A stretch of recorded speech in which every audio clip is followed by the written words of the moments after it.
So we're here with Paul from 212 Products.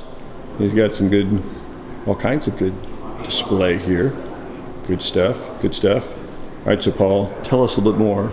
Travis, thanks for having us here at the conference. Sorry to interrupt you.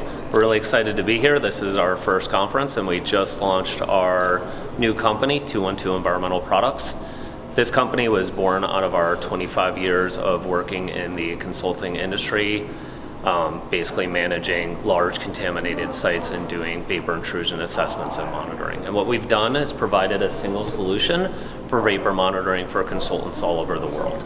So we've built our equipment and are providing it to others in order to collect competent vapor samples. We sell our flagship product is our vapor monitoring system, and that's a low flow vapor monitoring system that allows you to collect and screen soil vapor samples, and it also lets you take soil gas permeability measurements, as well as do tracer testing and do shut-in testing. And then along with that, we sell each of the products that you would need to collect a competent vapor sample. Please visit us at www.212enviroproducts.com. And thanks so much again.